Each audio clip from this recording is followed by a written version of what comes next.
हमारे देश में प्रधान किसी को बनना हो तो उम्र 21 साल हो, बस, फिर चाहे जब तक चुनाव लड़े। विधायक सांसद बनने के लिए तो संसदीय समिति 18 वर्ष की उम्र ही की सिफारिश करने लगी है, लेकिन बेरोजगार युवा के लिए उम्र का ऐसा बंधन 5 साल बाद निकाली गई भर्ती में उत्तर प्रदेश के भीतर लगाया गया कि हजारों नौजवान बिना परीक्षा के ही बाहर कर दिए जा रहे हैं। छूट चाहिए किसी भी हाल में, बस हम यही बाबा जी से रिक्वेस्ट करते हैं। वो तो एक संत महात्मा होकर के अगर झूठ बोलेंगे तो कैसे होगा हम लोगों का। हम लोग इन्हीं को वोट दिए थे। हम लोग यकीन करते हैं, संत आदमी हम लोगों पर यकीन करते हैं। विज्ञप्ति प्रकाशित करने 2021 में विज्ञापन जारी हुआ इनका अधियाचना भर्ती बोर्ड में। उसके बाद 22 नवंबर को जनवरी में इनका टेंडर आता है। एक साल में क्या टेंडर इनका नहीं पास हो पाया। हम लोग की क्या गलती है? उम्र तो हम लोगों की बढ़ेगी। इन्हीं आंसुओं को पोंछने के लिए तो सरकार चुनी जाती है, अधिकारी रखे जाते हैं।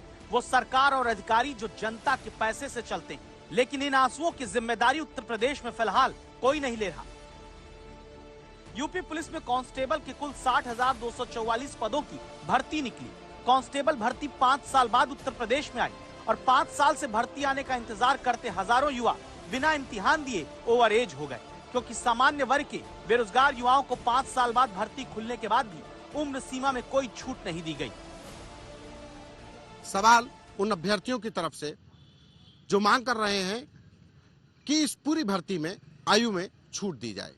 वजह कोविड काल के दौरान कोई भर्ती नहीं हुई और बीते 5 सालों से यूपी पुलिस में कांस्टेबल की भर्ती नहीं हुई। यहाँ पे भर्ती 2018 में आई थी। बहुत सारे सामान्य वर्ग के बच्चे उसमें अंडर एज थे और पिछले 5 साल से कोई वैकेंसी आई नहीं, तो बच्चे बिना कोई भर्ती देखे ही ओवर एज हो गए। सर, मैं जनरल से बिलोंग करता हूँ और जब तक ये भर्ती आई है तब तक मैं ओवर एज हो गया हूँ।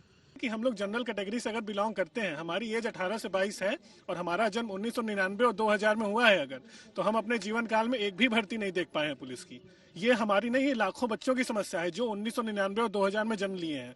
18 में जब वैकेंसी आई थी तो उन्होंने एक नोटिफिकेशन, एक एफिडेविट भी दिया था सुप्रीम हाई कोर्ट में। ये बोला था कि हर साल भर्ती निकालेंगे। अब उसके अकॉर्डिंग हमने तैयारी करी 3 साल, 3.5 साल, ठीक है ना। 2018 के बाद उसके बाद कोई भी वैकेंसी नहीं है उत्तर प्रदेश पुलिस, ताकि मैं उसके लिए प्रिपरेशन जिसकी कर रहा हूँ एक भी एग्जाम दे सकूं। जैसे राजस्थान है, मध्य प्रदेश है, बिहार है या झारखंड में भी विज्ञापन आया, हर जगह 3-3 साल की छूट दी गई, कहीं 5 साल की छूट दी गई। यहाँ हम तो तैयारी 2018 से करें, 2018 में 17 साल के भी नहीं थे और 2023 में ओवर एज हो चुके हैं। हमारा क्या गलती है, हमारा क्या कसूर है और हमारा क्या पाप है, आप बताइए। ये इकट्ठा करके 60,000 कहाँ से ले आए इकट्ठा? हर साल 10,000 12,000 अगर दे देते तो हम लोग 5 साल में 5 बार भर्ती पा जाते ना। तो इकट्ठा लाके इनको दिखाना है कि 60,000 हम भर्ती दे रहे हैं। इकट्ठा दिखाना है ना इनको कि हम दे रहे हैं। ये वो युवा हैं जो गरीब घर के हैं। इनके माता पिता इनकी पढ़ाई और किराए के कमरे का पैसा कैसे भेजते होंगे वो उनका दिल जानता है, लेकिन एक झटके में इनसे बिना इम्तिहान लिए भर्ती से बाहर कर देना कहाँ का न्याय है। अनुज तो सिर्फ 21 दिन के अंतर से इम्तिहान नहीं दे पाएगा। सर, हम लोग जो है धीरे धीरे करके जो है ओवर एज हो गए हैं। अगर हम लोग उसमें एज रिलैक्स, कितने दिन का आपको ओवर एज होगा? आप अपनी बात करिए, कितने दिन से ओवर एज हो गए? सर 21 डेज जो है एक्स्ट्रा हो गया हमारा। 21 दिन ओवर एज हो गए, यानी 21 दिन कम होते तो आज ये उत्तर प्रदेश पुलिस के लिए फॉर्म भर रहे होते हैं ना। सर बिल्कुल।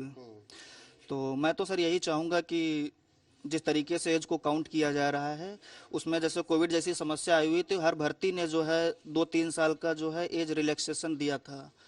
तो अगर हम लोगों के भी यहाँ पर एज रिलैक्सेशन मिलता है तो फिर हम लोग भी उसके लिए जो है भागीदारी बन सकते हैं उसके लिए।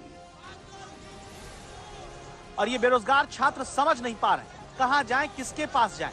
ये अपनी उम्र नहीं रोक सकते। पुलिस विभाग उत्तर प्रदेश का हर साल भर्ती नहीं करा पाता और 5 साल बाद आता है तो उम्मीदें तोड़ देता है। डिप्टी सीएम कहते हैं देखेंगे। अब इस संबंध में गृह विभाग के उच्च अधिकारियों से हम बात करके पता करेंगे। अगर जल्द इन युवाओं को भर्ती में उम्र की छूट नहीं मिलती तो यकीन मानिए भर्ती इम्तिहान तो पुलिस कांस्टेबल का उत्तर प्रदेश में हो जाएगा। वाहवाही भी लूट ली जाएगी, लेकिन सामान्य वर्ग के लाखों गरीब छात्रों के हक को छीन कर ये सब होगा। संतोष कुमार, लखनऊ, आज तक।